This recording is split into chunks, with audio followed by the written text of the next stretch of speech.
Hello everyone, good morning. কেমন আছো সবাই? আশা করি সবাই খুব ভালো আছো। মন্দিরাস ব্লগসের আরেকটি নতুন ব্লগে সবাইকে স্বাগত জানাই। আজকে হচ্ছে যে সকালবেলাতে সবাইকে চা দিচ্ছি। কাল ছিল শনিবার, আজকে রবিবার। কালকে শনিবার রাত্রেবেলাতে মানে দুপুরের দিক করে আমার বোন আর এসেছিল হঠাৎ করেই। তো সকালবেলায় উঠে ওদেরকে চা দিচ্ছি। রাতের কিছুটা ক্লিপস আছে, দেখাচ্ছি। বাবা বাবা বাবা তুমি একটা বলে দাও রেবিট আহান তোকে লেখাবো না এখন, তোর হাত লেখা নষ্ট হয়ে যাবে, হাতে নষ্ট হয়ে যাবে ভুলভাল লিখে। তোমার এখনো হাতে খড়ি হয়নি, এবারে হবে।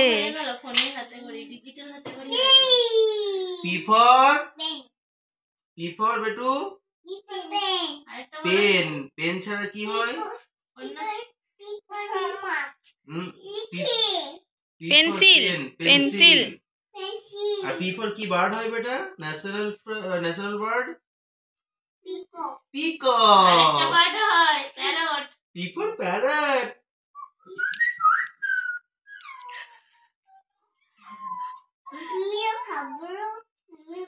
না তোমার হাতে করে এখন হবে না।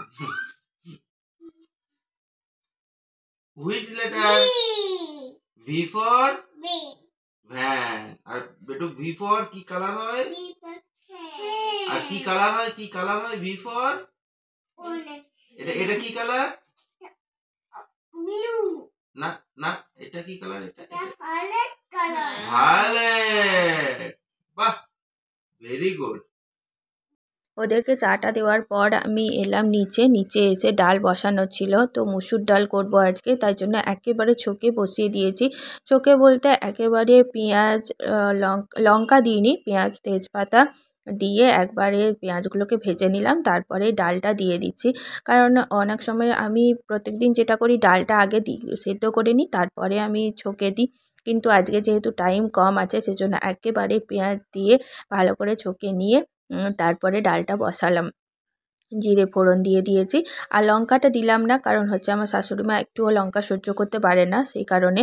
আর তারপর ডালটা বসিয়ে এসে খাওয়া দাওয়াটা করিয়ে দিয়েছি ওদেরকে। তারপর এখন বোনকে আর বোনের বরকে দুজনকেই খেতে দিয়ে দিলাম। ওরা ইডলি খেতে খুব ভালোবাসে, সেই জন্য ইডলিটা আজকে কিনেছিলাম।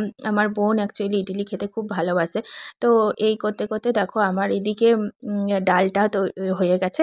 আর তারপরে আমি এখন মাছ ভাজবো। বাবা আজকে খুব ভালো একটা পাকা মাছ নিয়ে এসেছে। আমাদের এখানে খুব ভালো একটা মাছ, পাকা মাছ পাওয়া যায় না, ওই জন্য একটু দূরে বাজারে গেছিলো, তারপর ভালো পাকা মাছ নিয়ে এসেছে। প্রত্যেকবার যখনই আসে তখনই মটন করি। তো আজকে সোনালদা বললো যে না, খাবো না মটনটা। তো ওই জন্য আজকে ভাবলাম যে ঠিক আছে চলো মাছটাই তাহলে এনে দিই। ওই জন্য আমি ডালের কড়াইটা ভালো করে ধুয়ে নিয়ে তারপর বসিয়ে দিয়েছিলাম, গরম হতেই মাছগুলো তোমার দিয়ে দিয়েছি। আর এই সব ভিডিওগুলোই ক্যামেরা করেছে আমার মেয়ে, যেহেতু রবিবার ছিল, ঘরে ছিল। আজকে মাছের টক ঝাল বানাচ্ছি, তো সেই কারণের জন্য টমেটো নিয়ে এসেছি। টমেটোগুলো কেটে নিচ্ছি এখন। ওইদিকে মাছগুলো ভাজতে ভাজতে অনেকটা টাইম লাগছে, তো সেই কারণে আমি সেই ফাঁকে টমেটোগুলো কেটে নিচ্ছি। একবার করে মাছগুলো ভাজছি, উল্টাচ্ছি, আর একবার করে টমেটোগুলো কেটে নিচ্ছি। দেখেছো, আমি বললাম না আমার মেয়ে করছে, ওই জন্য দেখো আমার মুখের সামনেটাতে একবারে ক্যামেরাটা নিয়ে চলে এসেছে। আর কীরকম যেন একটা হলুদ হলুদ লাল লাল দেখাচ্ছে। কী যে করে ক্যামেরাটা করেছে ভগবানই জানে। কতগুলো মাছ ভাজা হয়েছে, বেশি একসাথে দিতে পারছি না, অনেক বড় বড় করে ছিল। তো মাছগুলো যাই হোক ভাজা হয়ে গেছে। তারপরে আমি এদিকে পাঁচফোড়ন দিলাম। পাঁচফোড়ন দিয়ে টমেটোগুলো সব দিয়ে দিলাম। লঙ্কাটা দিচ্ছি না, কারণ বাচ্চাগুলোও খাবে, আর সঙ্গে আমার শাশুড়িমা একদমই লঙ্কাটা খেতে পারে না, তো ওই জন্য দিলাম না। আর এদিকে সর্ষে বাটা একটু করে রেখেছিলাম, আর এদিকে তোমার হলুদটা দিয়ে দিলাম। তারপর ওদিকে দেখো সোনালদা ডন টানছে, আর বলো না, আমার মেয়ে এত বদমাশ, এটাও তুলে নিয়েছে। পরে আমাকে বলছিল কেটে দেবে, তো আমি বললাম না, যে না ঠিক আছে চলো রেখেই দিই। তারপর ওদিকে রেখে দিলাম। আর ওদিকে আমার ততক্ষণে টমেটোগুলো ভালো করে যখনই সেদ্ধ হয়ে গেছে, তখনই আমি সরষে বাটাটা দিয়ে দিলাম, দিয়ে একটু স্বাদ মতো নুন দিয়ে দিয়েছি। আর তারপরে একটু ভালো করে ফুটে গেলে মাছগুলো দিয়ে দেবো, আর সাথে একটুখানি তোমার মিষ্টি দিতে হবে, না হলে টক ঝাল করবে তো মিষ্টি না দিলে ভালো লাগবে না। তো সবগুলোই দিয়ে দিয়েছি, ঝালটা হলে আরও ভালো লাগতো, বাট ঝালটা আর দিলাম না। সাথে একটু স্যালাড করব, তো সেই জন্য শসা, গাজর, পেঁয়াজ, টমেটো এসব কুচি করে মানে কেটে কেটে নিয়ে নিয়েছি।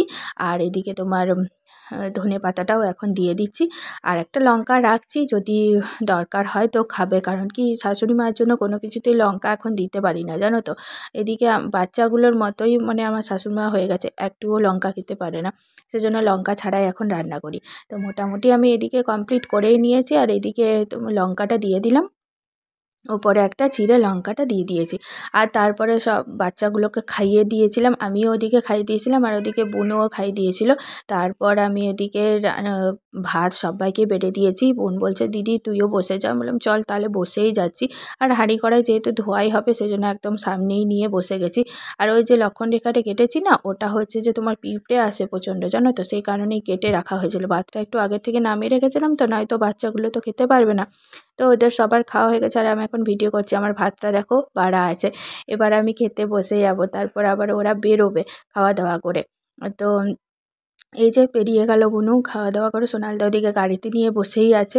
আর ওইদিকে ছেলেকে নিয়ে পাঠিয়ে দিয়েছি, এত কাঁদে না, ওই জন্য বাবার সঙ্গে পাঠিয়ে দিয়েছি। আর এদিকে গাড়িতে করে আমরা এবার সবাই মিলে বেরিয়ে যাবে। ওরা অ্যাকচুয়ালি ওর মেয়েকে ডাক্তার দেখাতে এসেছিল, সেই জন্য আমি আমার বাড়িতে চলে এসেছিলো। যাই চলো, ওরাও তাহলে বেরিয়ে পড়লো। আজকের মতো তাহলে ব্লগটা এখানেই শেষ করছি। তোমাদের যদি ভালো লাগে অবশ্যই লাইক করে দিও, শেয়ার করো, কমেন্ট করে জানিও আমাকে আমার ব্লগ তোমাদের কেমন লাগলো। চ্যানেলে যারা নতুন আছে তারা প্লিজ চ্যানেলটাকে সাবস্ক্রাইব করে দিয়ে আমার পাশে থেকো। টাটা, বাই বাই, সবাই ভালো থেকো, সুস্থ থেকো, পরিবারের সকলকে ভালো রেখো। আবার দেখা হচ্ছে নেক্সট একটা ব্লগে।